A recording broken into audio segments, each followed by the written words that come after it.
what's up, guys? So I just got to Anthony's house. I've been mentioning it for a couple weeks now.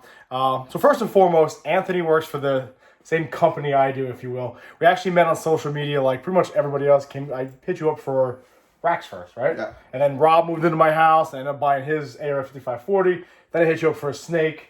And I think you sold the snake. Yep. And then we just started talking, started bullshitting. It's pretty much me, you, Sal, Dave, Eric, and Joe, like a giant group text. We talk daily, every single day. I've never actually been to his house where his little facility is here. So I figured, why not give a little interview like I did with Sal and everybody else? You guys get to meet him.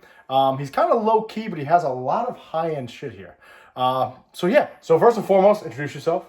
My name is Anthony Soto. I own Reptile Kreations.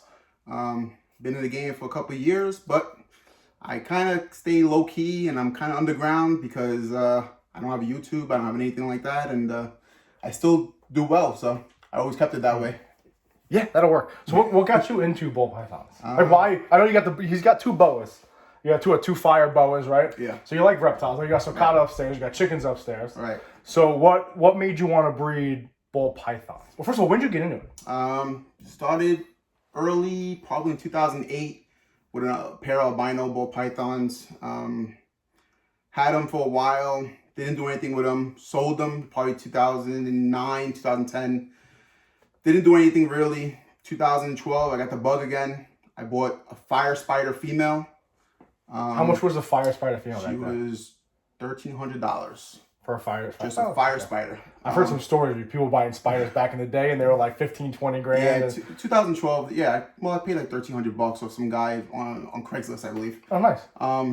So I had her for like maybe a week. Bought a lesser, a couple codoms, nothing crazy. So you started buying stuff. Yeah, and then I think my first expensive purchase was probably like what did I get? I got a male highway from Justin for $8 grand in 2013. Just a regular highway. So right around 2013, you started buying your more expensive stuff. Right. When did you know you wanted to actually move it make it into like something like this, where you actually wanted to breed, not full time, well, soon, right? He's actually retiring. He's getting out of the game. Good for him, right? But he's gonna be doing this full time, like more or less, right? What sparked you to actually want to breed on like a higher level and not just like a hobby thing? Well, I knew I liked that whole aspect. I started with a couple of bananas and a couple of yellow bellies with a highway. I produced my first clutch, I think in 2014, 2015. And I just got the bug from there and just started buying up like crazy. Started buying clowns. My first big thing was buying female clowns and female piebalds. I bought as many as I could find. Were you buying hatchlings or you were buying like... I was buying all hatchlings. Okay, so I started all hatchlings. So have you ever really purchased like some breeders, or you just kind of started buying hatchlings? So you made a decision. Right. And you started... Right, so like the codoms, like the lesser, the fire spider, I had a regular spider, like a couple of those things. Those were adults when I bought them. And I bought them as adults because I just wanted to get the feel for breeding real quick to see if I liked it. If I liked it, then I started with the hatchlings, the more expensive stuff. And then it just went from there. And I always knew I wanted to go recessive. Clowns and pies were a little pricey, but they were attainable. So when you started, how much was like a piebald female? They were going for like, probably like $900 for a regular hatchling. It wasn't crazy. It wasn't crazy. It wasn't too crazy. $1,000 here and there. Maybe a pastel was a couple more dollars. So what year was your first year of breeding? 2015. Oh, really? First year of breeding. Oh, so you've been collecting for 5 or 6 years prior to that? Well, 2 years. 2 to 3 years. All right. So 2012, 2013, yeah. You started buying, you started collecting, building Right. a collection. 2015 was your first season. Right. So this is your 6th or 7th season now? This is gonna be my actual breeding. Yeah. It's gonna be my 7th season. 7th season. So what was your first clutch you ever had? First clutch was a banana. To what? Banana to the fire spider. Oh, nice. And I produced... Did you have anything in here that's left from the first clutch? No, nothing. Nothing? Everything was sold. What is the oldest snake you have in here right now that you actually produced? The oldest snake that I actually produced in here right now. Probably would be this... By the way, guys, we're going to do a full facility tour. We're actually going to be pulling eggs too, right? Yeah. Cool. Got a clutch that we could pull. It'll probably be... Geez, I didn't You even don't know. even know. I flipped so... I stumped him. I sell so many snakes so quick, and I always try to upgrade my... brag. I'm just letting it rain. Yeah, all right. I just kind of upgrade all every year. Like I out with the old, in with the new, you know? I hear you. So what do you primarily work with? I primarily work with clowns and puzzles. Clowns and puzzles? Pieds, there's a ghost, some monsoon stuff, nothing visual, but I got a little bit of everything. Dreamsicles. So you focus on puzzles and clowns and pie balls. Then you got some stuff, drips and dribs, all this stuff. Right. Okay. So when you purchase animals, do you go for like, do you just like the animals, you pick them up, or is it, you know what, I'm looking for certain genes, certain genetics, and then I'm going to go from there with them? I usually am looking for something that catches my eye. Like, so if you like it, you get it. Right. So if I go on Morph Market, I'll just kind of scroll, and if something makes me stop, I'll take a look at it. Okay. And usually it's something high dollar, of course. Yeah, anybody. Yeah. I always refresh. And I go to like most expensive, and I see the price. And it's always like that Skittle snake, you know. Right. And I just slowly work my way down from there. Like, nah, next refresh, next page. Right. All right. So more or less, you're retiring, right? Right. Can I speak about that for a second? Right. Sure. So he got hurt. He's a cop too. He got hurt. He pretty much does very similar to what I do, right? He got hurt. He's getting 3/4. He's living the dream. Okay.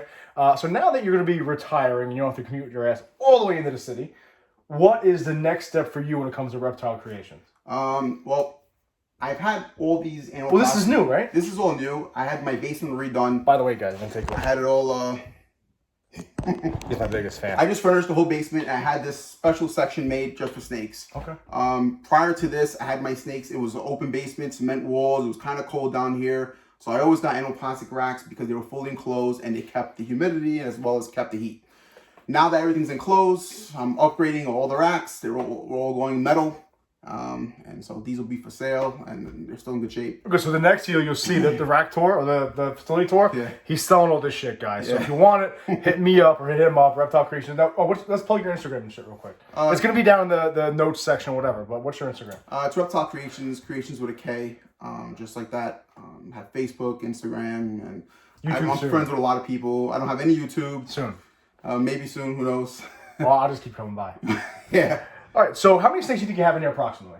Give or take. Not your hatchlings, like your actual breeder, your breeding projects. Breeding projects, I want to say like 230, around there, 220. Okay, so now that you're retiring and living the dream, do you plan on getting more adults? Do you plan on, how many clutches did you have last year? Last year I had 70 clutches. 70? Yeah. So do you plan on staying around that number or do you want to increase it? I want to stay around that number. So even with the more time in your hands? Max, 100 clutches max. Okay. I don't want to go too crazy because then I feel like it's going to be hard to maintain by myself. And I don't. Even though you're retired? Well, I'm building a facility in my backyard. I have a lot of property. And he's got a big old house, guys. It's going to be a rodent facility. So okay, cool. I'm going to be splitting my time between rodents and this. All right, cool. All right, so you don't really plan on upgrading that much, but you still want to have a few more clutches. Right. I pretty much want to just swap stuff out, like higher end. But I still want to have that price point where I could sell to anyone, $500 or something like that. Okay. You know? So we talked about kind of what you have in here already. Is there any genes or genetics or recessives you plan on buying into soon? Now, to expand on anything you don't have that you kind of want to buy. I think an upcoming gene is gonna be paint, although it's cheap. So Sal's way ahead of everybody. Yeah, I just like them. I'm just looking for that special one. All right. I just bought into the Stranger project last year, which we'll see in the next video. What else? So trying to think what other projects I bought into recently. So you're kind of just trying to expand. And just everything you kind of have now, you kind of just want to stack on and keep it going from there. Right. So you kind of have, I refer to it like the Aussie method, where it's not where you just keep getting more and more racks. It's kind of like, okay, if this girl has 2 or 3 genes in her, I produce one with 5, one with 2 or 3, she's on her way out. Right. Okay. Exactly. So you want to stay around 2 to 300 snakes. Right. So you intend on expanding outside of this room? No, that's the whole reason. I kind of did this because when I have family over and in the house. A lot of people want to come to the basement. Does your family help you? No, because they're scared of snakes. So